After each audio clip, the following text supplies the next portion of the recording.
Hello, everybody, and welcome back to another episode of Agree to Disagree here on YouTube. I'm Aidan Shard. Joined with me is Noah Schwartz, Dean Gutic, and happy birthday to our very own Jack Acello, or I don't think he's over there on my screen, but Thank you. happy birthday, Jack. Thank you. Happy birthday, buddy. Happy birthday, bro. So today we have a great episode. We got a lot of basketball coverage for you. We're going to start it out by talking about a big move that happened yesterday. Not the first coach firing of the offseason, but Alvin Gentry of the Pelicans fired just a few days after the Pelicans were eliminated from the playoffs. We're also going to talk about the Blazers' incredible effort to make it into the playoffs, including and especially their game against the Grizzlies yesterday. And then finally, we're going to talk about some first-round analysis for the NBA, and we're going to make our own picks. So who wants to start us off on Gentry? That was a big move. I'll start. So pretty much, at first, this firing really didn't surprise me. After their poor performance in the bubble, the Pelicans acted like they didn't care at all about trying to get into the playoffs. I think it looked like a bad example, and so it didn't surprise me at first when I saw that he was fired. But when I looked at the reason why, and according to GM David Griffin, even if they made the play-in tournament, he said that they were they were possibly still going to fire him. So it seems like this was in the making for a while. Personally, I like Alvin Gentry. I think he's a solid NBA coach. I don't think he's a guy that's going to lead a team to a title. That's just my opinion. He's one of the middle of the pack NBA coaches, but he's not the best, but he's far better than lots of other people. The Pelicans now, this is the most important hiring in the history of their franchise. They have a very young, talented team, and I think for me, the next coach is between two people. And for me, I think you guys know who I think they should hire. I think they should hire Kenny Atkinson. He's great at developing guys that are okay and turning them into stars. Let's give him stars and let's see what he does with that. But if it's not Kenny Atkinson, I can very well see this being with David Griffin reuniting with Tyronn Lue, possibly. That is another connection I can possibly see. I think it should be Kenny Atkinson. And I can see, actually, it's funny. I can see Kenny Atkinson and Alvin Gentry flip-flopping. I can see Alvin Gentry now going to the Brooklyn Nets, possibly. So that'll be interesting. Yeah, I mostly agree with Jack. Although, for me, I like Gentry more than Jack said. He said he's average. I think he's probably above average. He's won a championship as an assistant. He was with Phoenix for a while. They were winning. So he's a good NBA coach. But I think if they were planning to go in this direction before the play-in tournament / the bubble, I honestly think it was pretty unfair. I mean, Gentry got to the Pelicans after the 2015 season, and he's been there for 4 years now, I believe. I think it was 4 5 seasons. seasons. 4 or 5 seasons. Five seasons. Yes, 5 seasons. So, after the 2015 season. And since then, they made the playoffs twice. They won a playoff series. But that was also with, you have to remember, a bad general manager in Dell Demps through the majority of that tenure, a pretty iffy roster outside of Anthony Davis and Drew Holiday. I mean, they traded for Boogie Cousins, but that was a weird fit. And, they had Eric Gordon, but then he was gone, and Ryan Anderson was on a big contract, and they signed Solomon Hill to a big contract. Like, they made a lot of moves that were really not ideal to winning, and they're not a really well-run franchise. I mean, just think about the Anthony Davis trade last year. They could have traded him at the trade deadline and gotten whatever they wanted from the Lakers, including Kyle Kuzma. They then waited 4 months, and they didn't get Kyle Kuzma. Like, they could have had Ingram, Hart, Lonzo Ball, and Kuz, and they just didn't end up doing it, and it ended up screwing them over. So, he was a terrible general manager. He's gone. Gentry didn't have the best situation, and I think he deserves a better shot. Didn't they offer one time at 3 or 4 first-round picks, the Lakers to the Pelicans? Like, they gave them some huge – They literally offered them the entire team, 4 picks. Yeah. Yeah. The entire team in 4 picks. It's not even really Gentry's fault. I believe it was just the cards that he was dealt. Yeah, He was messed up from the beginning. As Noah said, Demps said general manager, the team that he had. I think Gentry is also an above-average coach. I just think he's better off with the team that has pieces. I didn't think that this Pelicans team had someone like Cousins. I didn't think that gelled well with the Pelicans. He didn't have the pieces to build. I just think Alvin Gentry needs time and needs the pieces to coach a team well. He needs to be dealt with the right hand, and I just thought that he was dealt with the wrong hand and he was in the wrong situation. And I honestly think he did a good job this year. I mean, Brandon Ingram, under his leadership, became a superstar. Lonzo Ball drastically improved. Josh Hart improved. They didn't have Zion for most of the year, and still they almost made it to the playoffs. So I just think he deserved another shot with New Orleans. And if they're going to fire him, I think he should get hired somewhere else because he's a good coach, and he showed a lot this season and through the past few years when he was in New Orleans. I kind of have mixed feelings on all of this because, like, sure, he is a good coach and he did have some tough luck. But at the same time, he's had two of the best players currently in the NBA, one of the best young players and one of the best players, period. And he was able to go nowhere with them. He had Anthony Davis for 4 seasons, couldn't make the playoffs, couldn't win games, couldn't build a team around him. He then got Zion, and sure, I get the idea of you want to give him some load management when he was coming back from his injury because you didn't want him to get re-injured. That makes sense. But when you're making a playoff push and you are holding your best player to 15, 20 minutes a game, that is ridiculous. To have Zion be sitting for half of the game in the bubble when you were trying to win games. The whole reason you are there is to win those 8 games and make it into the playoffs. And they didn't play Zion every single possible minute, despite the fact that he's the best player on that team. Yeah, I don't think that's from Gentry, though. I think that comes from the front office. But that's the type of thing that you have to fight and you have to ignore if you have to. Like, you're trying to win games. Why are you benching him? And especially if your job's on the, if you know you're going to be out. If you're That too. If it was from the front office, then they were clearly just setting him up to fail. They wanted him to fail so they could have an excuse to fire him. And that sucks. But and also, but going back, I want to reiterate my statement a little bit. I was kind of harsh on Alvin Gentry. I didn't mean to say he's just an average coach. Obviously, I know he's a good coach. What I meant is he's just not a guy he's not a coach that's he's not gonna win you a championship. That's all I meant. He's not a Doc Rivers or a Brad Stevens. That's my only opinion. That's what I meant. Okay. He's a good coach, and he'll get another job. Tier 1, he's on tier 2. That's what I was trying to say. He'll get another job, Yeah, but sure. I don't think the Pelicans. I don't think he's the right fit for the Pelicans. I mean, he couldn't take like the best team they've had in years to the playoffs. Yeah. He just doesn't have the pieces. He needs the pieces to build. Never dealt right. Yeah. I just want to point out quickly, I'm on the Mark Jackson train for the Pelicans to hire. That's the guy I think they should hire. It's a similar situation to when he came into Golden State, and I think the fit is, pretty much the same thing. You got young stars, a way to develop them, and a pretty decent roster. So that's what I would do. And it's you're right. It is a very, very good young roster, which does make a huge difference. But partially, I kind of disagree with you. Because I really don't give, when you talk about Mark Jackson and Golden State, I really don't give him as much credit. And you've actually pointed this out to me before. I got to give more credit to Steve Kerr when it comes to developing all those players instead of Mark Jackson. I mean, once he left, they all flourished. But Steph became an all-star the year or two before Mark Jackson was fired. Yeah. Oh yeah, I'll say it's Steph, but he became an MVP. Then Clay and Draymond, they both became insane. Yeah. Well, we'll have that debate another time. All right. So yeah, the Pelicans, kind of disappointment in the bubble. I think that's easy for all of us to say. We were all expecting a lot more. I know they were my pick to make the 8th seed, but in terms of another bubble team, the Trailblazers, the Blazers and the Suns had some of the best performances of the bubble. But in the end, the Blazers were able to come out on top. They beat the Grizzlies last night. What was it, 124 to 122 or something? 126. 126. It was a close game. I know that. I missed the end of it, but Noah, why don't you tell us what you think of the Blazers right now, since they're playing your team?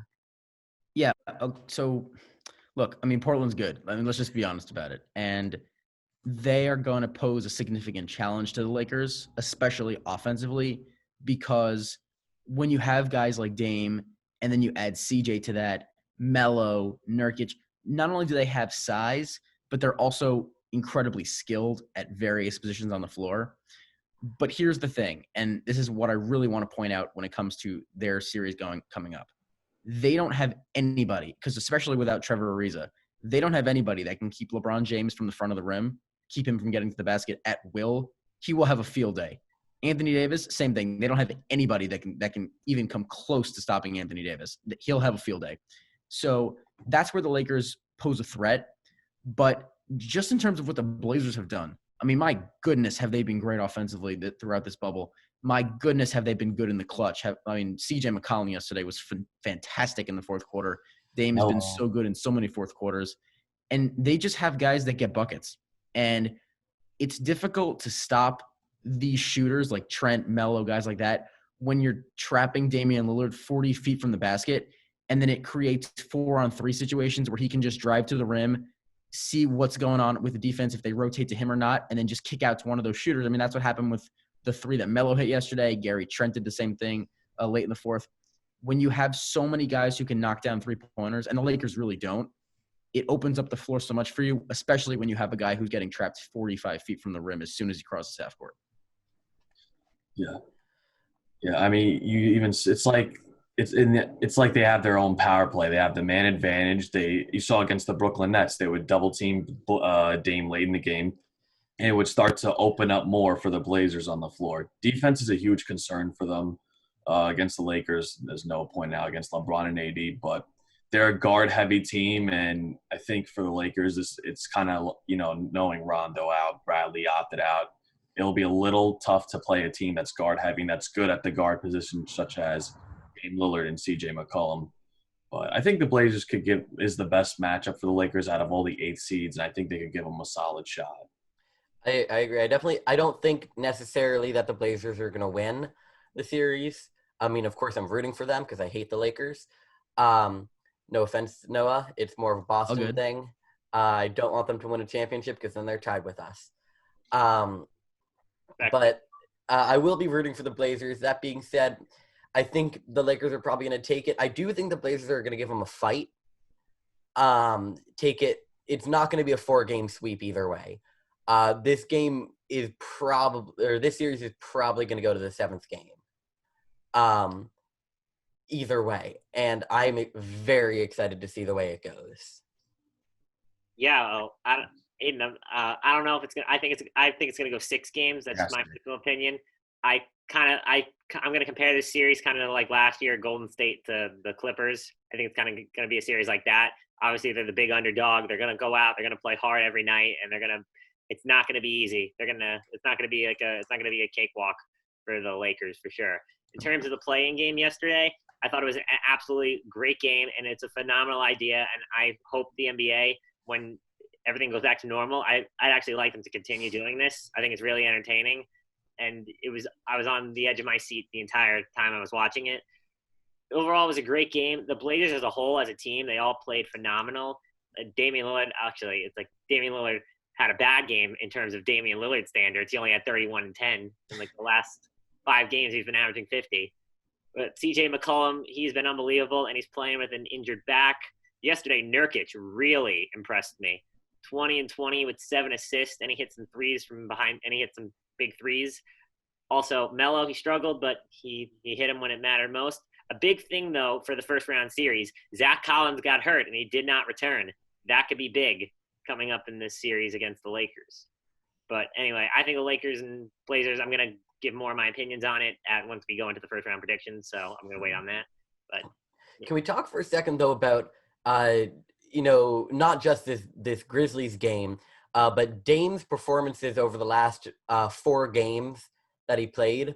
As soon as the Clippers started making fun of him and, telling him he wasn't clutch, going after him in the Instagram comments, Dame went out and in 3 games scored 150 points. The Clippers know what they're doing. It's all psychological. They want to get in Dame's head because they want him to knock out the Lakers. Yeah. I think it was in those past 3 or 4 games that Dame was balling that he averaged 50, 56 or something. He had a 50, a 60. He had a 50, a 60, and then a 30 or something, right? No, 40. 42. 42. Yesterday, he's settling down. He's only 31 and 10. What are you doing? So no. How do you feel about having that like, uh, angry, hot Dame coming into town? I mean, not it literally doesn't coming matter. into town. That the Lakers are fine. Look, Disrespect. I'm not worried about that. I'd be more worried about Houston in round 2 with Harden and Westbrook. I'm far more worried about the Clippers if we, face them in the conference finals, Milwaukee in the finals. The Trailblazers, are they a worse matchup than, let's say, Sacramento or something would have been? Yeah, obviously. But this is the first round of the playoffs. First of all, LeBron James hardly loses games in the first round of the playoffs. Never mind series in the playoffs. That's never happened. He's never lost a first-round series.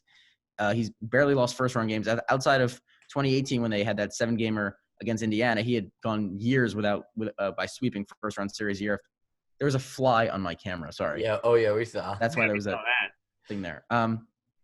So LeBron doesn't lose first-round series, so they'll be fine, and then they'll move on. I'm not worried about Dame and CJ, except for the fact that they have a skill set at guard that the Lakers can't match defensively without Avery Bradley. So, could I see CJ and Dame going off for 30 or 40-point games consistently? Yeah, but we've got the front court to match up with them, and they don't have the front court to match up with the Lakers. I'm gonna 100% disagree with you on that in terms of the front court. 100%. The way Nurkic was played yesterday and the way Whiteside played, I agree with you on one point. Anthony Davis could be a problem, but he's not going to be a problem down low in the paint. In the paint, Nurkic and Whiteside, they can absolutely handle him down low in the paint. Where he's going to be a problem is on the outside. I think Anthony Davis, especially in this series, is going to be he's going to be taking a lot of shots from outside the paint. He's going to be behind the arc a lot because he does not want to go inside. I think the Blazers are one of the few teams that has enough size to match up with the Blazers, especially if Zach Collins is there. That's why I especially think this series is going to be interesting because they're one of the few teams that can match up with them. In terms of guards, the Lakers definitely don't have anybody to stop CJ and Dame, especially with no Bradley. And probably their next best – Danny Green's probably their next best defender, but I think Damian Lillard's way quicker than him. But anyway, in terms of LeBron, I do agree with you. Without Ariza, it is big. But I got to say one thing that does interest me a little bit. I'm curious. I know it's not going to be a huge effect, but it is going to be a little bit interesting because I think I believe Carmelo Anthony is going to have the responsibility of guarding LeBron James. This is the first time in the That's horrifying. No, in the first games, we've seen Melo for the first time in his NBA career actually give an effort on defense. Yeah, still going to be horrifying. So, maybe it'll be a little interesting. I don't know. It could be exciting. Melo's been clutch motivated this whole 8-game series. Yeah, and also all right, so we all picking the Lakers? I think we are. I'm taking the Lakers in 6. Against my better judgment, I would say Lakers in 7. Lakers in 6. Noah, right, I'll pick Lakers in 5. Lakers all right, in 5. Next series. Want to talk about that? Let's talk move about on. Next series.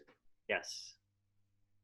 So let's go with well, we just went with the 1v8 in the West, so why not go 1v8 in the East? We got Bucks Magic.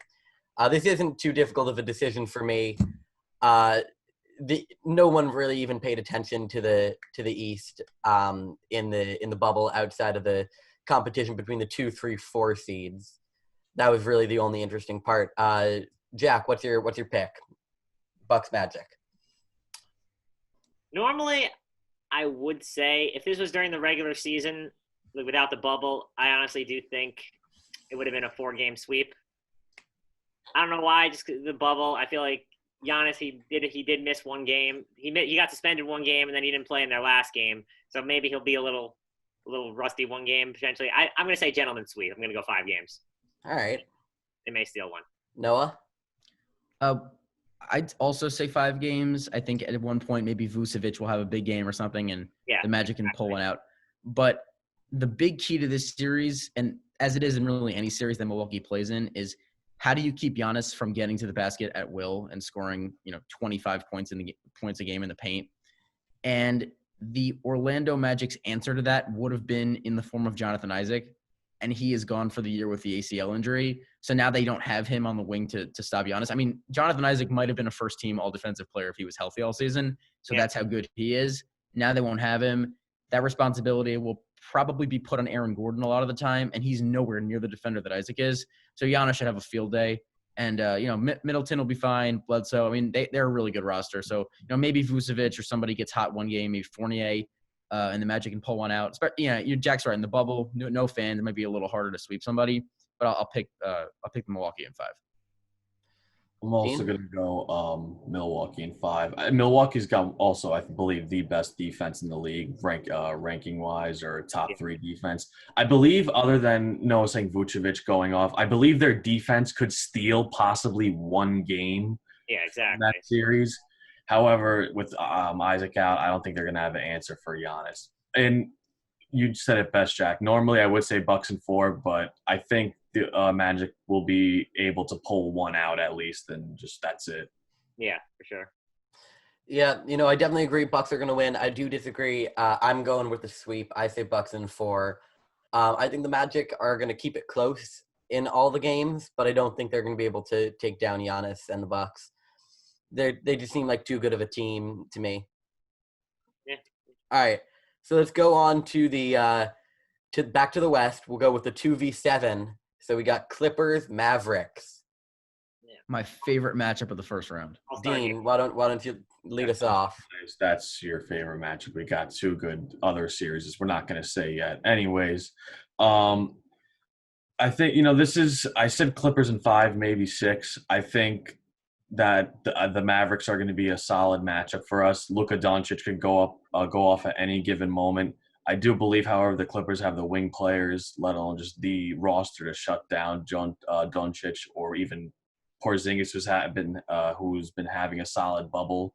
I just don't think outside of the duo, they don't have too much to offer. Yes, they have Seth Curry, and yes, they have Tim Hardaway, but I still think the Clippers are a better team, and it just far out the deeper team.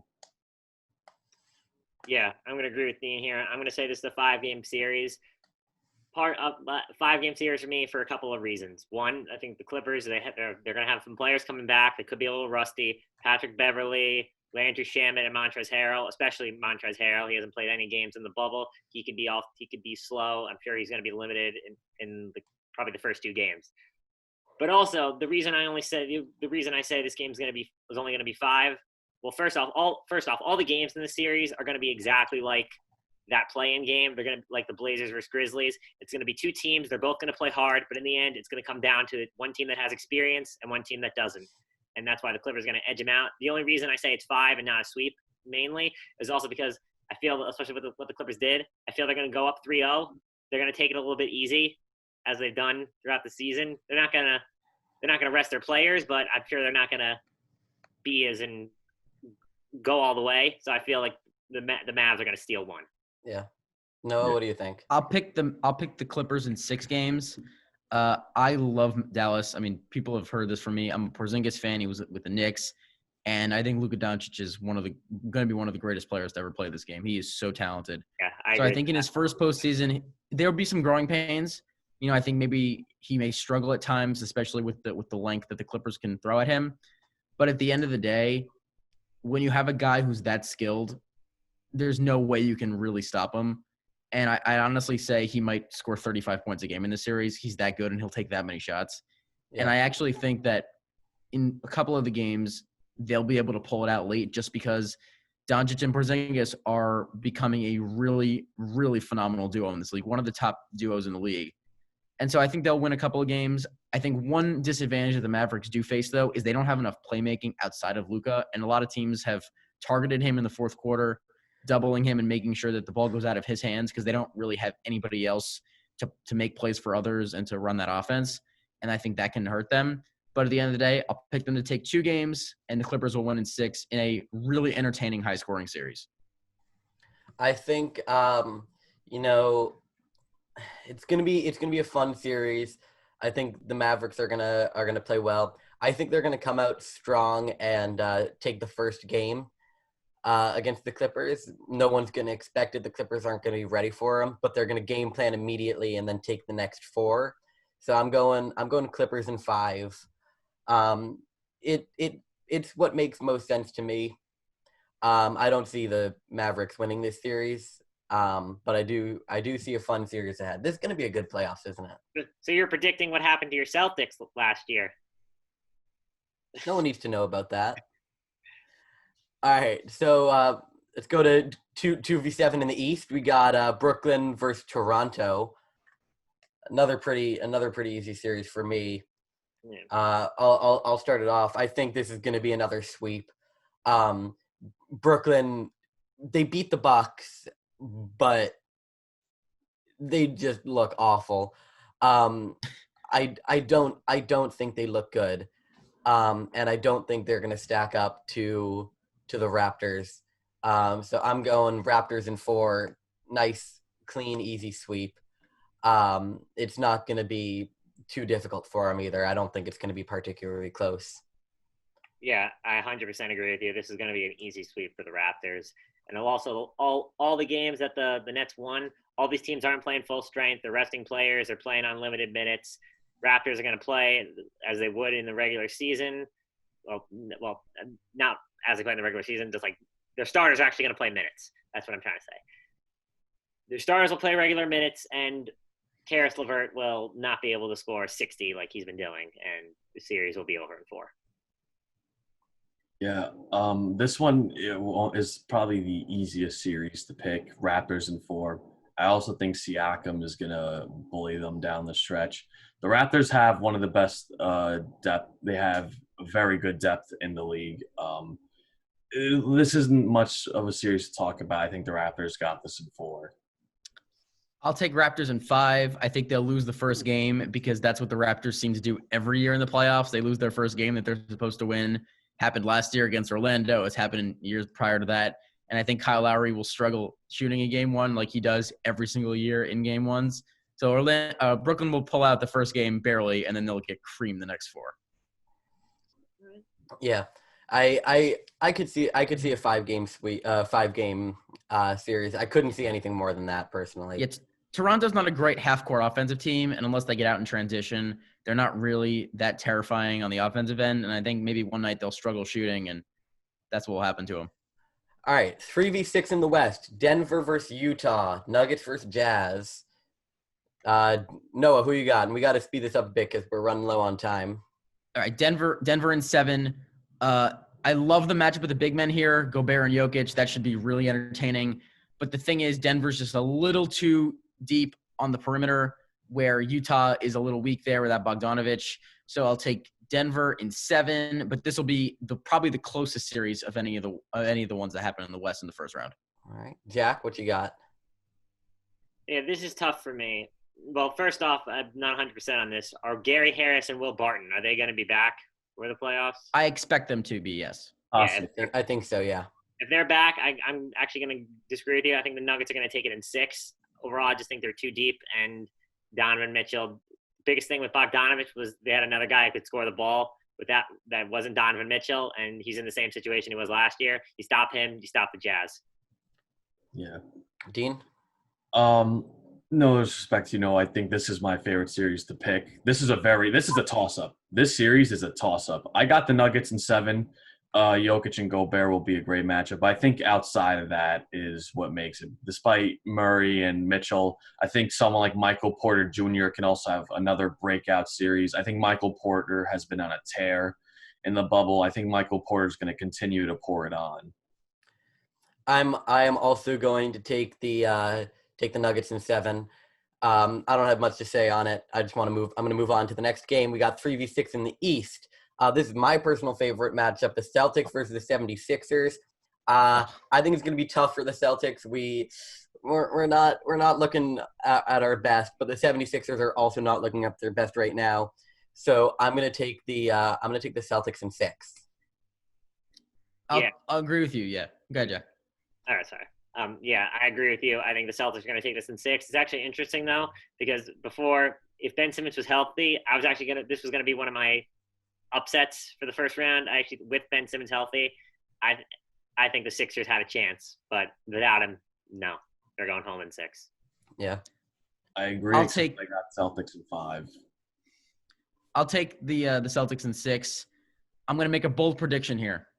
Joel Embiid is the highest scoring player on average in the first round. I think he will absolutely dominate against a really annoying. Stupid fly keeps going on my microphone. He keeps going on my camera. I agree with you. The Celtics have nobody no big men. No, Yeah. Daniel Tice can't stop him. He'll probably average 35 or more in the first round and maybe 40 and 15 or something. Like, he will just dominate. They'll look to him in the post repeatedly, and they'll have He's nobody. on the They'll have clock. no He answers. cannot be shooting threes in this series. He cannot be shooting threes in this series. All But right, at the, and at then the end of the day, without Simmons, they have all no right, shot. let's move on to the 4 and 5 in the West. We got one of the most intriguing matchups: Houston versus Oklahoma. Who do we got? Who do we got? I'll start here. The Westbrook Bowl. This is a little interesting. I know Noah probably thinks this is going to be like an easy one for the Rockets, but No, I do not. I actually disagree. The Thunder, no one expected them to be here. Billy Donovan has done a great job. I believe he's going to be the coach of the year. They have a lot of pieces, a lot of dangerous people. Chris Paul, Shea, Gallinari, Adams, Schroeder. They have a lot of pieces, and especially with Westbrook possibly missing the first two games. I'm gonna be a little crazy. I'm gonna go Thunder in 7. Ooh. All right. Noah, Wow. you seem to Also, disagree with that. Also, one quick thing. Going back a while ago, me and Aidan made a bet a while ago. He predicted the Thunder will be in the conference finals. I said if that happens, I will give him $100. So I'm siding with him for the first round. I am going to pick the Rockets in 6 games. Again, this is very Westbrook dependent. If he doesn't play, then honestly, I could see Oklahoma City taking the series. But here's the thing about the Thunder. Outside of Chris Paul, they don't have another star. And in the NBA, stars win in the postseason. Harden will average about 40 because that's what Harden does in every series. And the Rockets will win. And I think this is a big series for Eric Gordon. Coming back, he needs to be strong. He needs to shoot the ball well. They're going to need him to be a 15 to 20-point-a-game scorer in the playoffs for them to have a real shot at the championship. So if he looks healthy and plays well in the first round, that's a really encouraging sign. Yeah. Dean, what you got? In the Westbrook Bowl, I got the Houston Rockets in 7. This is a pretty underrated series. I think the Rockets could struggle, especially without Westbrook out the first 2 games. The Thunder could give them a little bit of a challenge. They may not have another star, but I believe someone like Shai Alexander could have a solid series. Gallo can maybe shoot well, but I believe the Thunder will push the limit but lose the 7. Yeah. I think that I'm gonna side with Jack here because I want that $100. I'm gonna take the Thunder in 7. I think this is gonna be a very entertaining series. We're gonna see the Thunder and the Rockets did actually end up with the same record, and so I think they're a pretty evenly matched team. And sure, Noah, like you said, the Thunder don't have a star the way that the Rockets do, but I think they'll make it through. I think they'll make it through this round. It's gonna be fun to watch regardless. All right, and then on to our last matchup, 4 versus 5 in the East. Yeah. We have the Pacers versus the Heat. I know who I'm picking. I'm going to take the Heat, even though they looked not too great in the bubble. I'm going to take the Heat in 6 games. I like the way they've been playing. I think they got a good, deep game. It's going to be fun to watch. Dean, what you got? Jimmy Butler versus TJ Warren. I'm gonna go with the Heat in 7. I think this is gonna be another good series. I think the Pacers could also. I would not be surprised if the Pacers take it, but I think the Heat are just a better team, a slightly better team. It's gonna be a close one. I'll take the Heat in 7. If Sabonis was there and healthy for the Pacers, I would take Indiana because I think when you play the 2 bigs the way that the Pacers like to, with Sabonis and Miles Turner, and especially with a smaller team like the Heat, they wouldn't have an answer. I mean, Jake Crowder is their starting power forward, and he's not very big. So I would take the Pacers, but here I'll take the Heat. I like Jimmy's experience, and even though they're pretty young outside of Butler, they've got some guys who look pretty fearless. Duncan Robinson, Kendrick Nunn have come out of nowhere. Bam is fearless. I really like their young guys. So I think Indiana will lose in 7, but in a really close series, maybe the closest series of all. Yeah, I'm going to agree with Noah and Dean. I just want to say it before. How is this not your most interesting and favorite matchup to watch? I think this is easily going to be the best matchup in the first round, 100%. I think it's going to be the Heat in 7, like Noah said, with Sabonis out. I really don't think they have a chance. And also Victor Oladipo is not going to be what we expect. Not the normal Victor Oladipo like he was playing in the first round against the Cavs a few years ago.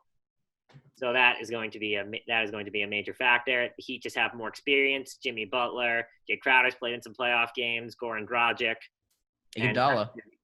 Iguodala. That's going to be the major difference in this series. All right. So is that all of our? That's Yeah. it. There you All have right. it. So we have a very time for very quick winners and losers. No, why don't you start with winners? All right, my winner of the week is Damian Lillard. Who else would it be? Best player in the bubble by far. He is the MVP. No chance is anybody else to be the winner. All right, I'll go with losers quickly. Right now, I have my loser is the U.S. Open for tennis. Over the past 2 or so weeks, we've seen a lot of big players opt out of it. Nadal opted out, Federer opted out, a bunch of the semifinalists from last year for the women opted out. It's going to be an interesting game, and I know not a lot of people care about tennis, but I've always enjoyed watching it. So that's my loser of the week. Love tennis. I'll go quickly. My loser of the week is once again the New York Mets fans. Last week I said I feared what was coming, and my fears are starting to come true. Reports are showing that Brodie Van Wagenen, the genius that he is putting the Mets' top 2 prospects on the trade wire, and bad moves could be coming as he and the Wilpons are on their way out. Dean? My winner is from last night, UFC 252, Stipe Miocic, for beating Daniel Cormier and cementing his status as arguably the greatest heavyweight of all time. All right. Sounds good. So thank you guys for watching. Make sure to subscribe to us on YouTube, follow our Instagram, follow our Twitter, follow our friends over at 1306 Sports. They got some awesome content over there. We'll see you guys next week. Hopefully we'll be back with our top 30 for the NFL players list. But until next time, see you guys. Enjoy the playoffs. See ya.